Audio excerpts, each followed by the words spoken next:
Namaste and welcome to this exciting new episode of Sattology Debunking Mythology. Sat means truth, Logos means a study or science, Sattology means a science of truth, a study of truth. It's a true antonym of mythology based on the Sanskrit dhatu or the root words. The opposite of Sat is myth. Asat is also the one which you can make it opposite, but myth is opposite of Sat. So myth means a fake lie or imagination in Sanskrit language, the root dhatu. Many different words are made from myth. But the colonial conquistadors, the people who conquered India, they added logos to that Sanskrit letter to confuse the followers of Sanatan Dharma more. Invented the term mythology, which means a study of fake lie or imagination. But you know what? Over the years, Greek history has been proven to be mythology. Roman history, most parts of the written document, it is mythology. And also the modern Abrahamic faiths, many of their stories have been found to be mythology. Today, we have a very, very special topic and a very special guest. One thing I will say, anudvegakaram vakyam satyam priyahitam chayat. So Bhagavad Gita talks about freedom of speech, which does not agitate others. Satyam, which is truthful. Priya, which is dear, pleasing words. And hitam, for the benefit of all. I have a very, very special guest. He's an author of a wonderful book, Gita Comes Alive. He's a poet, musician, and also in the past has been a martial arts practitioner. And so without delay, and also he's a Vedic Jyotish. So that brings the mysticism into the whole play. So without delay, let us welcome Sri Jeffrey Armstrong. Thank you, Adi, and namaste to everyone. Great to be with you again. Adi, let's see if we can have an interesting conversation. Yes? We always have interesting conversation. I think the humor plays out also. But, there are some things in the world we have to laugh about. God has given us mouth to speak. And God has given us ears to hear and given us eyes to see. If somebody puts an artificial lock due to any type of law, any type of, how is it justifiable? Before we start off, Adi, this is the way I've come to see the Vedic culture. This means I'm going to stay balanced no matter what I say or do. So namaste not only means I see that you're an immortal being visiting the realm of matter, but it's a promise to you that I'm not going to be violent. I'm not going to be hurtful in any purposeful way. I'm not going to be destructive, but I'm still going to have an opinion.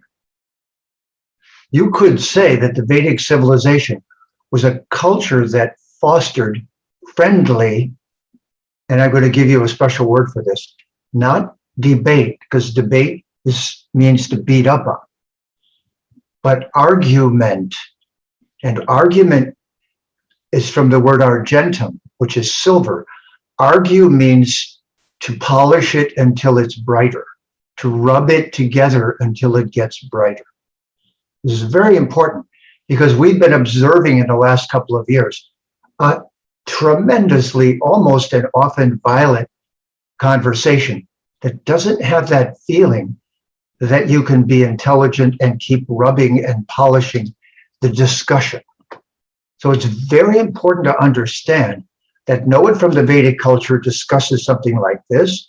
They discuss it like this, with respect, and respecting that everyone is an immortal being, an Atma, and that they get to participate with their voice in a reasonable conversation about truth. The essential art in a communication is we have one mouth and two ears. So what it says, we need to listen more and speak less, right? Like it is said that the great dharmatmas and great teachers of Vedic culture, they attentively hear, like whether it's a Naimisharanya, or it is Taxila. All these different places, the great sages are listening. Somebody is speaking, listening. And Munaya Sadhu Prishtoham Bhavad Bir Lokamangalam. This world is built upon conversations. Birds are conversing freely. I mean, I hope there is no law put on the birds to stop chirping after some time, or on the dogs But to chirp just the right way or we'll stop you. or on the bees to stop humming. I believe the world is the way the world is silencing everyone. And So Adi, wait, I must correct you. They're not humming, they're oming. They're going,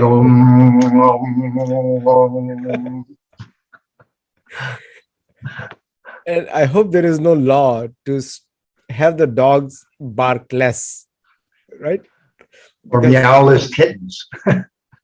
do you think that animals are getting more privileged than human beings nowadays because they can speak freely and humans cannot? Rough, rough. We're in rough times. This is a very important issue, Adi, because the Vedic civilization had really perfected this. They used to have 2-week long disputes between the greatest scholars in a particular area, or scholars would travel. And then they'd know that was sort of the verbal gunfight at the OK Corral, that no one got shot and no one got hurt and no one hated each other. But there'd be a 10-day debate for 12 hours a day. And the whole community would come out and listen eagerly. This is what they had instead of television, was beautifully crafted arguments that allowed the listeners to try to understand great and profound truths. We've lost this art, or it's being threatened right now, because the time we're living in is difficult. And so communication's being shut down. That's not the answer. The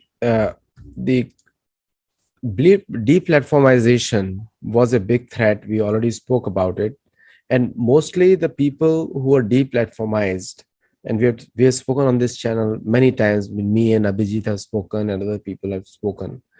The deplatformization by private companies has always been a threat against this basic human rights to speak. Obviously, I'm saying speaking has to be as per Bhagavad Gita standards, not agitating others, not and truthfully speaking, and speaking pleasing words, and also speaking.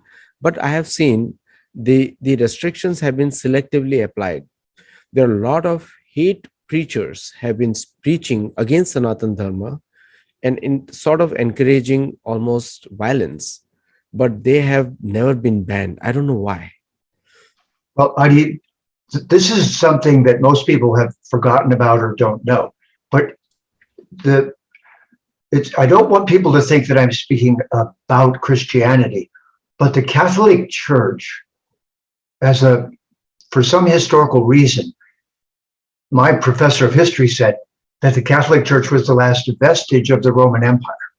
In other words, he said, and this was comparative religious studies, that Catholicism wasn't just a religion, it was a political viewpoint. And so there's a term in the Catholic Church, excommunication. And this means you're thrown out unless you say what you're told to say.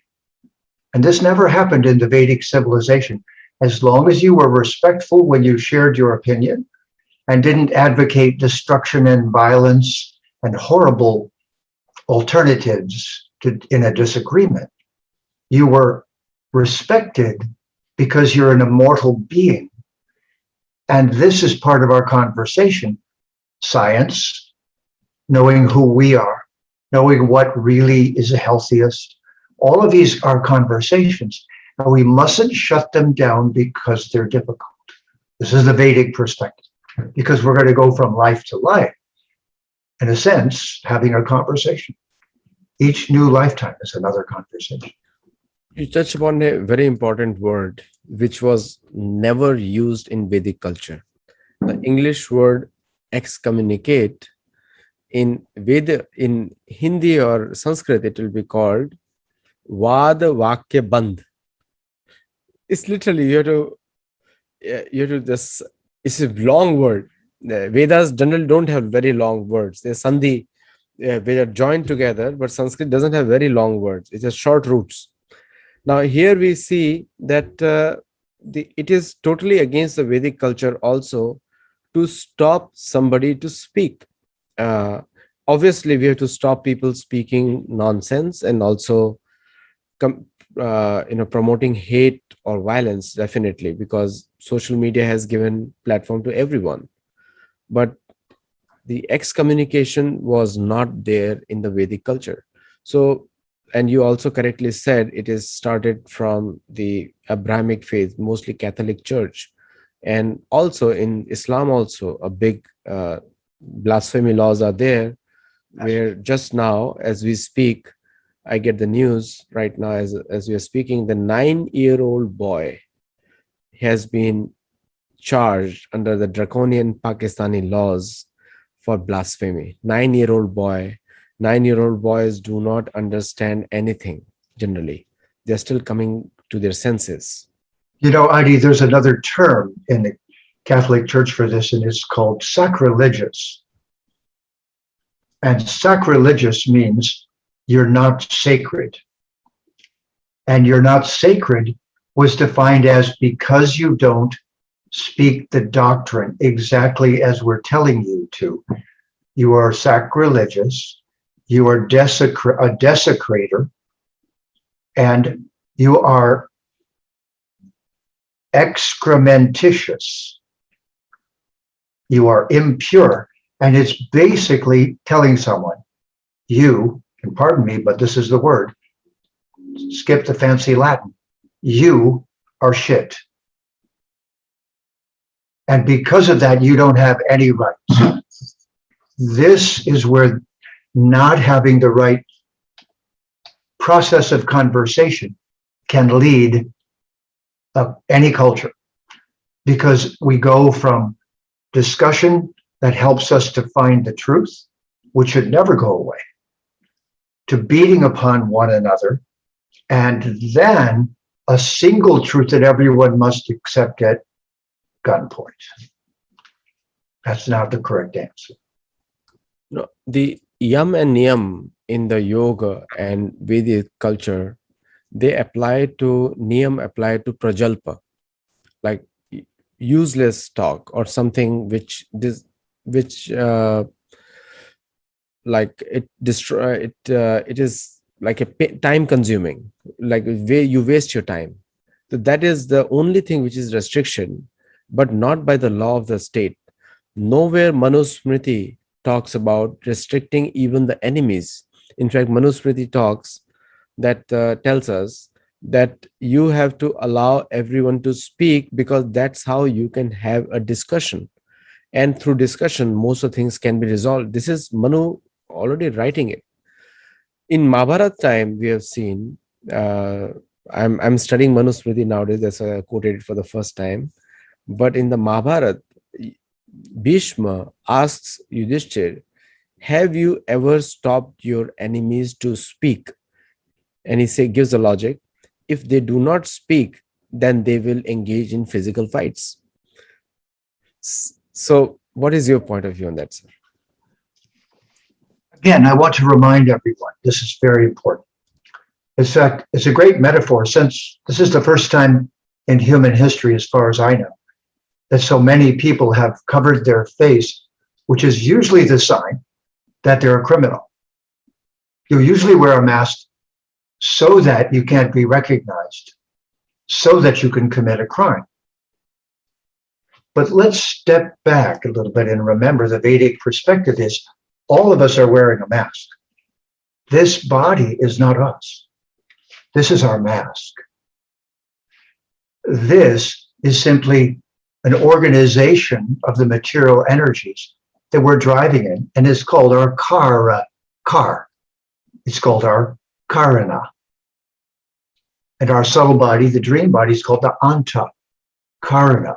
This is the beauty of the Vedic culture. So we always go back to this. I'm talking to your Atma, you the Atma. I am not being confused by your covering. So we learn how to tell the mask from the person. As a matter of fact, the word persona is Latin. Personare is actually Greek first. And the actors on the stage were at quite a distance from the audience. So they would wear a mask that was either permanently smiling or permanently frowning to show if they were the good or the bad actor in the play. So our persona is not our true being. And as long as we remember this, that we stay more steady in any conversation where we're trying to find the truth. And isn't it Adi? Na iti, na iti. What is that? Naiti. Which is not this, not this, not this. It's the basis of Vedic science, isn't it? Yes. Right. So we don't want that to stop. We don't want people to stop discriminating and discerning between one thing and another.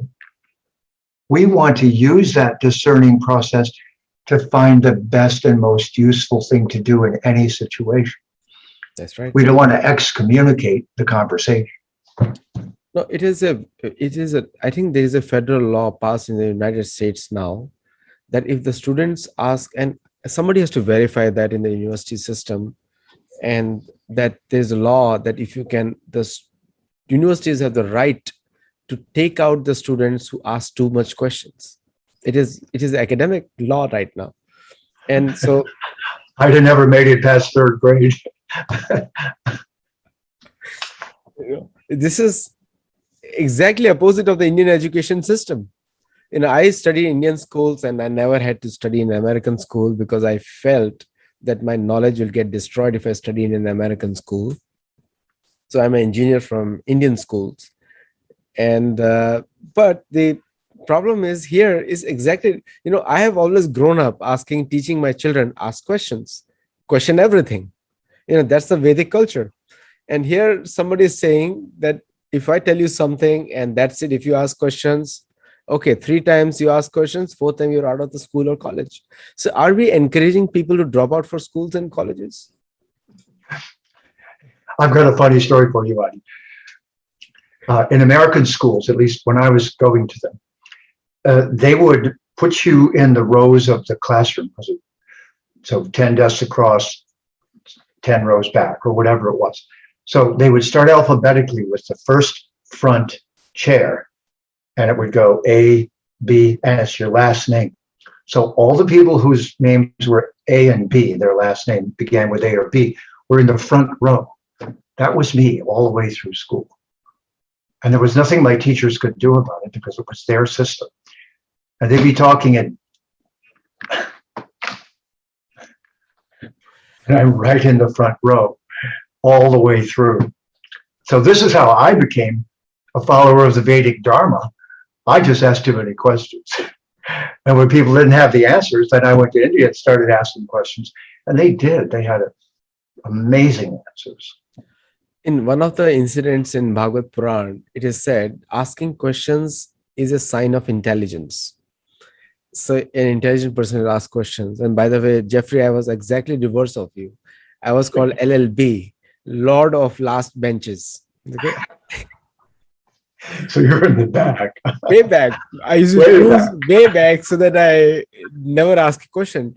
But I always topped the class. I was top 10 students. But the point is, I never sat in the front because I always thought that the teachers, whatever they are teaching, it doesn't make sense to me. That's what I thought.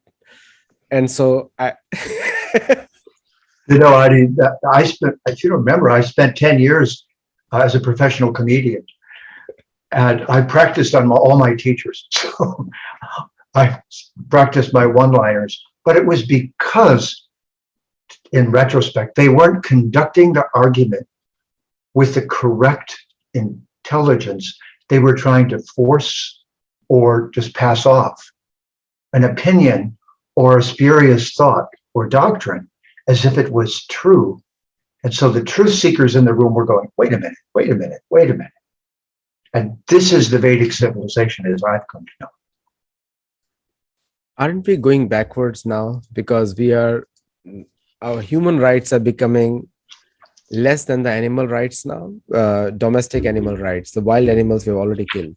So, the human rights going backward. And the another point is, America used to be a champion of human rights, and it's just a champion for fundraising, I believe. But today we have seen that within USA, the right to speech is getting affected. And I'll give you one example with that. That the First of all, we already discussed that in universities there's a federal law. I was told that you can ask too many questions. And the second is that the teachers in the primary schools, they are not equipped to answer the questions or satisfy a child for inquisitiveness, and the YouTubes and other videos are banned. So do you think that college systems in North America, in USA, and Canada obviously follows what it uh, is designed to create robots or propaganda machines? Did you say they were conducting an inquisition or did you say inquisitiveness? Inquisitiveness. I misheard you. Sounds like they're conducting an inquisition to remove inquisitiveness. Maybe that's what an inquisition does. It burns libraries, makes it illegal to discuss subjects that have already been decided. Absolutely. And there's no room for discussion. Does that sound like an intelligent civilization? Or one that's using coercion and force to remove intelligent discourse from the course? Is that inquisitiveness or inquisition? There's your two words for the day. Which would you rather?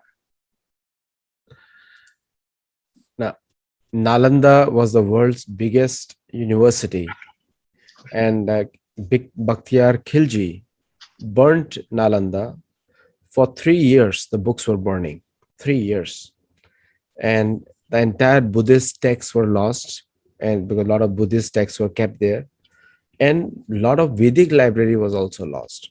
But the advantage with the Vedas is that the Vedas were lost in the library, but every house had Vedas during that time.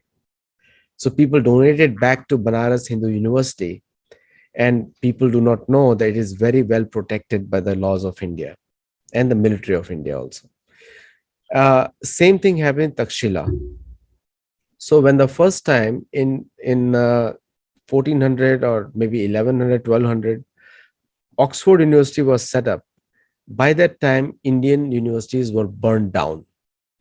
So the impact has been that till date, first of all, Buddhism has never recovered. The second is the Sanatan Dharma culture of knowledge was destroyed. Till date, it is difficult to recover. And after that, the colonial attacks happened by the Max Mullers and Macaulay's, who tried to mistranslate Sanskrit literatures by infusing into the Christian ideology. They wanted to make everybody Christian in India by thought. Partly they have succeeded. Now, in the West, the same thing is happening.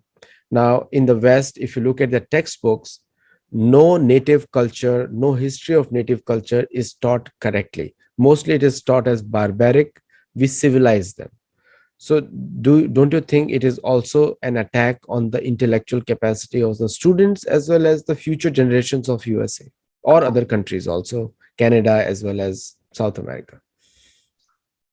It's really important, Adi, isn't it, that everyone needs to separate the process of trying to find a particular truth.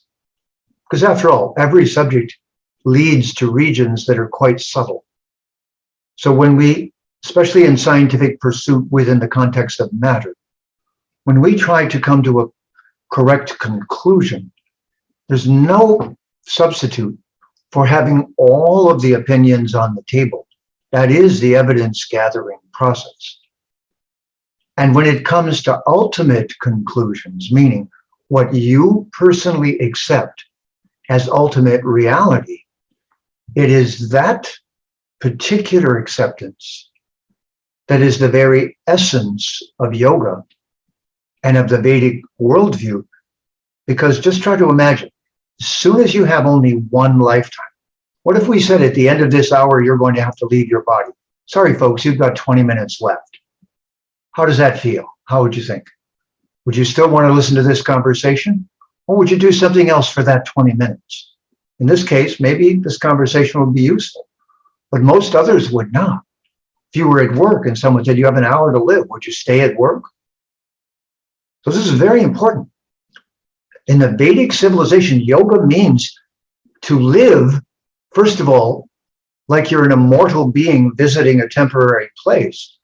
And secondly, to be always jnani, always looking, not this, not that. What's the truth? Am I being fed?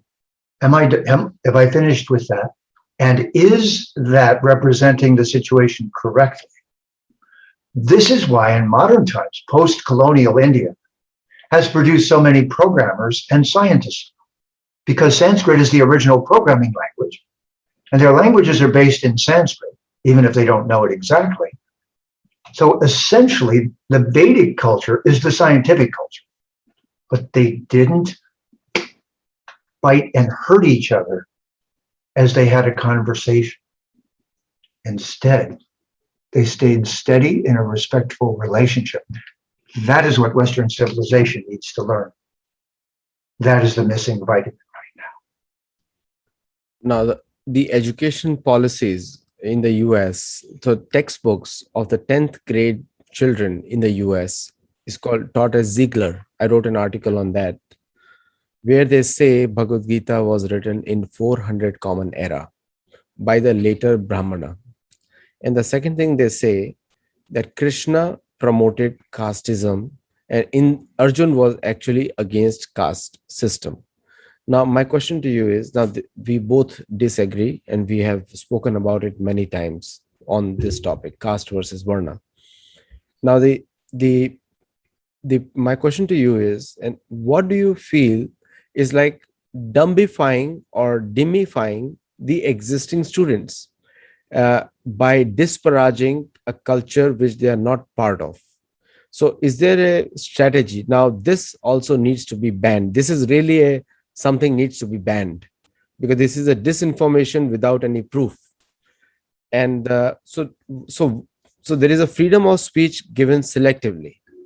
So isn't this a case of propaganda or disparaging a faith which has given yoga to the entire world?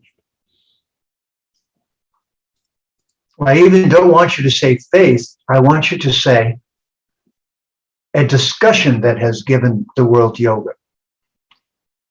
These English words are so tricky because they mislead us. When you are having the direct experience of something, you should not call that faith. You should say, that is my most important direct experience.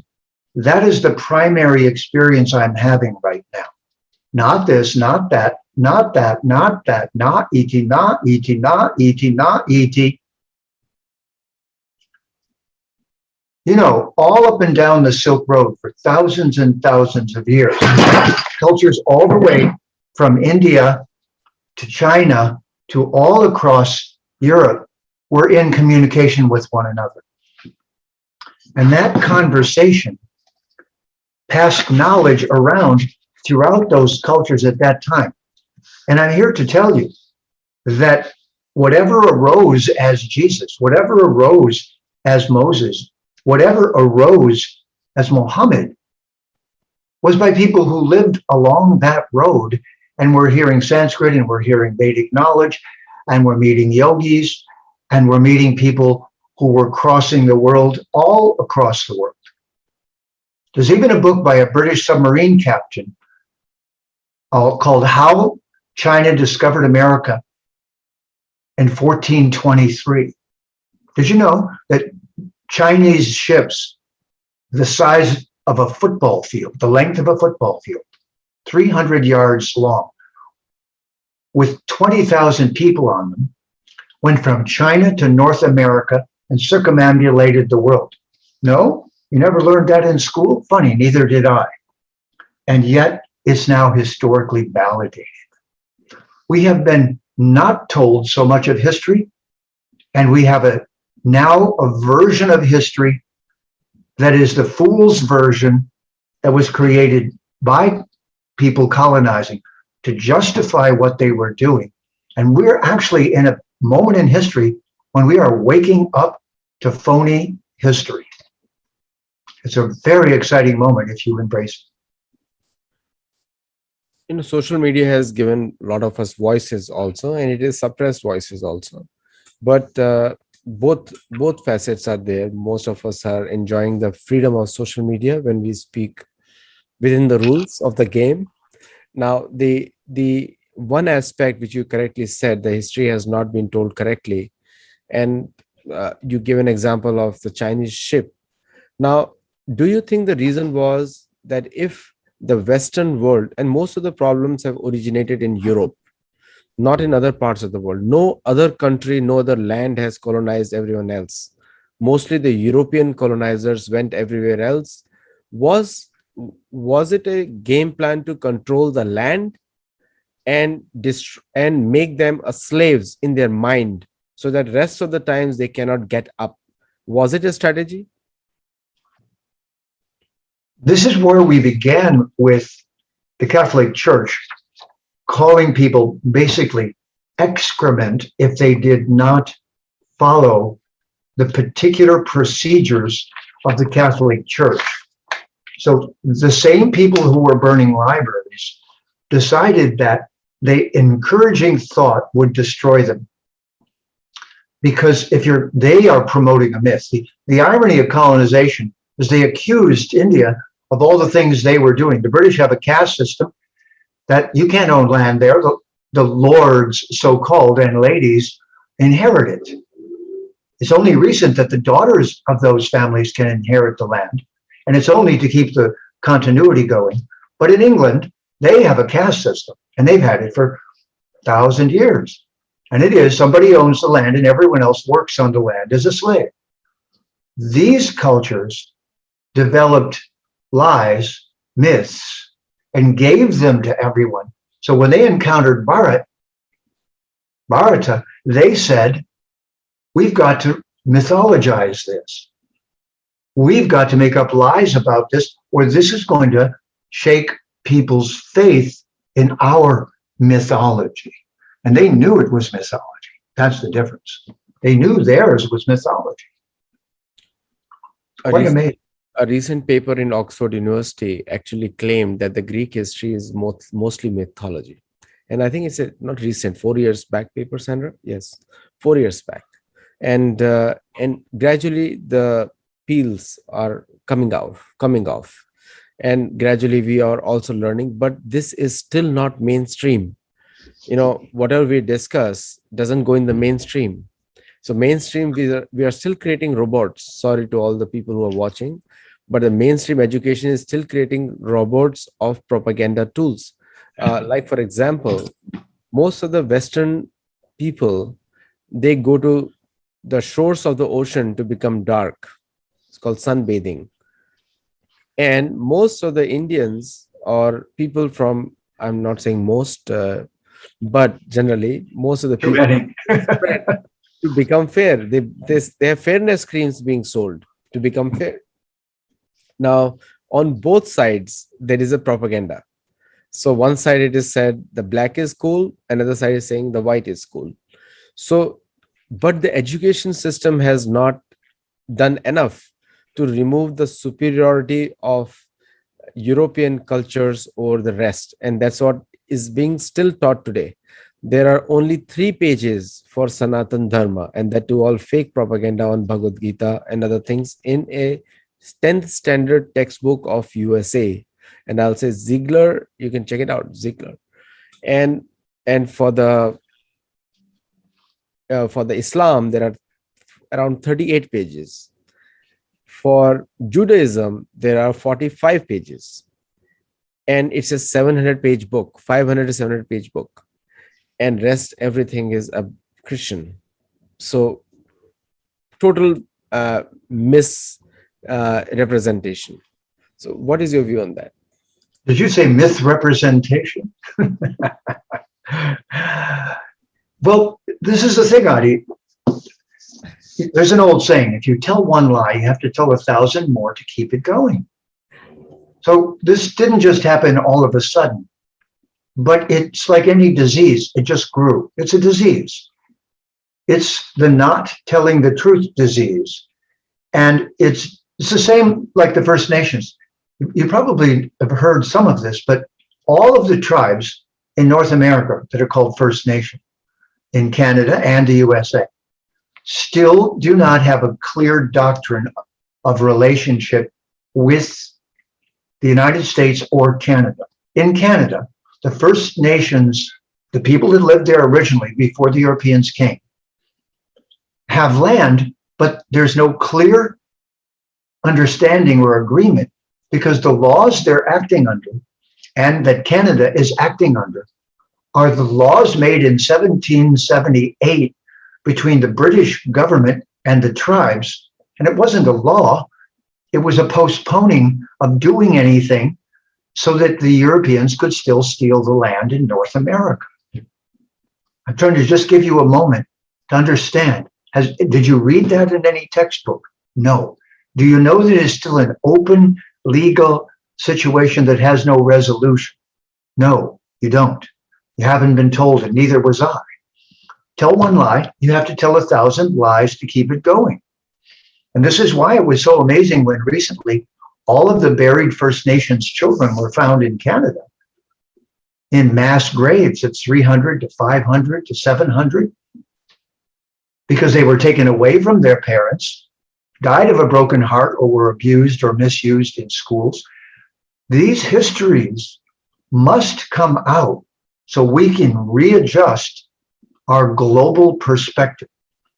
And because they're coming out now against the will of the countries that have this as their dirty laundry, then they're resisting the process or going, la, la, la, la, la, nothing's really happening. Yes, it is.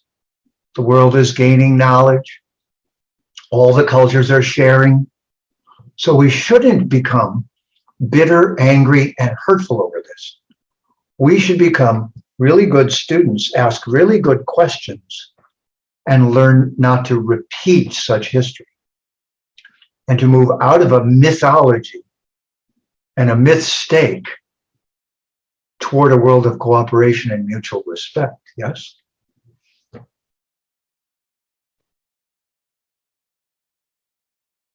Scholarly consensus is one of the worst problems in entering a university today with an alternative viewpoint.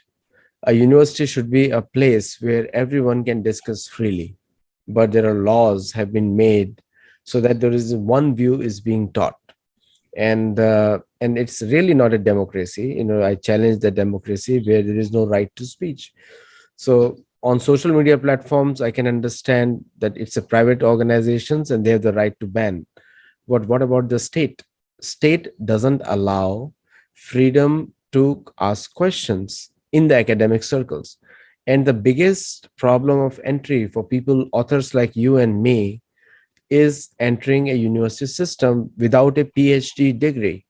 Now, if you do not have a PhD from the same people whom you are trying to debunk, you will never get a PhD. I mean, it's a foregone conclusion that I will ever get a PhD from the universities whom in the Western universities whom I'm trying to debunk them.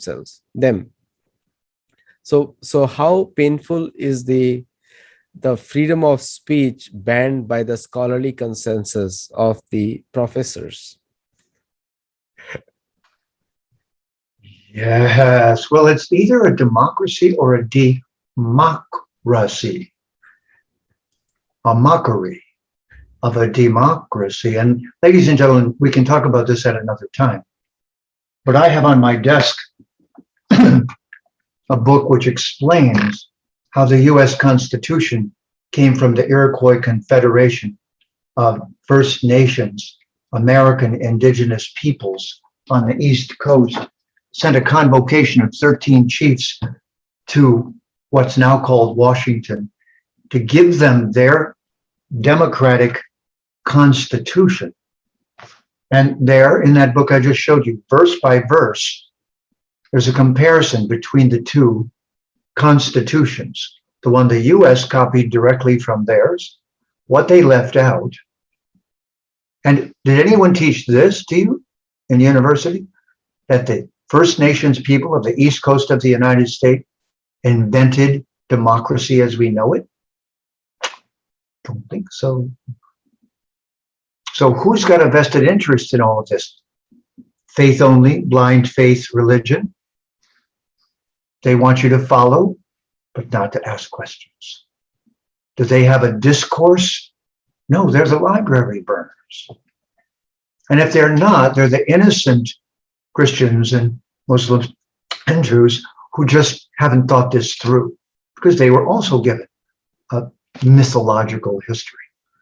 So we live in a very interesting time. We don't want knowledge like this to blow the world up.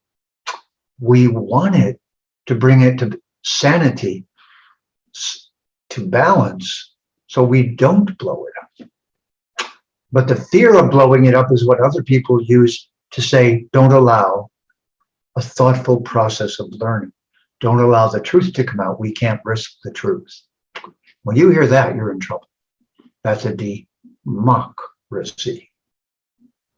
So most of the university narratives, right from Oxford and Cambridge down to the US, are built on scholarly consensus, and this gradually build up.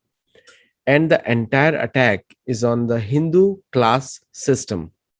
And the general thing which is being taught in Britain today, as well as in USA, is that Hindus had a worse class system where the Brahmins, they took away the rights of every other caste. This is what they say. Now, this is Max Muller's version also, because they forget to write, they write the same spellings of Max Muller. Max Muller used to write Hindu as Hindoo, Hindu. That's how he used to write. Now, the U was added later on. I've studied Max Muller, all his letters in detail for my first book, Debunking Mythology. And so do you think the propaganda is done because the only one country which stands against the Western thoughts, that is a Vedic civilization, which completely stands opposite of that. And it is the true spiritual movement of the people now. 60 million Americans practice yoga. 60 million Americans say namaste. They agree to reincarnation. 60 million, which is 1/6 of the American population, almost. So what do you have to add on that? And then we'll end the show here. Sounds to me like we're ready for a dharmocracy. Sounds to me like we have the means of passing truth around. And unless somebody online is just saying, go kill and harm everyone, which is just not acceptable under any circumstance. But if they're expressing intelligent, well-reasoned, scientific opinions, isn't that the asset that this is? This online is either going to be another gong show with just comedy and stupid entertainment, and there's a place for that, but that's not the purpose of our being able to communicate with each other globally. Well, we're going to turn this into a global discussion seeking the truth. And in that instance, no one can be removed from the online world and have a presence there as long as they're conducting a respectful and important and scientific conversation. Their opinion is essential to us to move forward from this moment without being dominated by technology, but by it enhancing our own personal voice. Adi, if you'd like, I have a brief poem to read before we're done, Please. But only if we have time. Please, go ahead. All right, it's called Everyone is Wearing a Costume. Everyone is wearing a costume, while who they really are is out of sight, hiding behind the clothing and the perfume, pretending that their body fits them right. Everyone is posing for the camera, as if their body is really who they are, dress just right to fit their era, forgetting that their body is just their car. If you rode a mule and claimed the ass was you because you sat upon its back, or sat upon the lawn and claimed to be grass, or donned ebony robes saying, now I'm black, the world would lock you up in the loony bin if you claim to be the clothes you wear.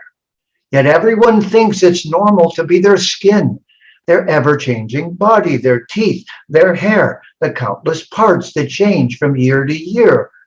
Are we what we have, but never who we be? Will the eye dim, sound not reach the ear? Yet all of those are mine, but never me. Yes, everyone has worn a costume to the ball, and now are fighting over whose mask is good or bad, which finally ruins the party for one and all, proving the residents of this planet are quite mad. Thank you, Adi. What a wonderful way to end this show. And very clearly, I personally encourage all the students to ask questions. And if the teachers don't like your questions, then ask in a different way. So instead of Find asking, another teacher. instead of asking, give me a glass of water, can I get a glass of water? You can always say, pick up the glass of water and say thank you. So there's no need to ask questions all the time. In fact, in India, some parts of India, if you go, they don't ask you what is the time. They catch your wrist and see the time for themselves. And the best questions are always respectful and polite, but they're deep, penetrating, and they get to the deeper issues. And that's the point. In Vedic culture, even gives you criteria for that. Tad vidhi pranipatena pariprashnena. You should ask questions sincerely, so with the mood to actually learn from it or follow it. But just asking questions like, don't go to the Walmart store and ask what is dharma. They can't tell you. So the discussion has to be directed towards proper people, and like Jeffrey, and also support Jeffrey on PayPal, and their PayPal links will be there in the video, as well as if you want to help him out on GitaComesAlive.com website, that will be a real honor. Thank you, all of you. Namaste. Namaste, Adi.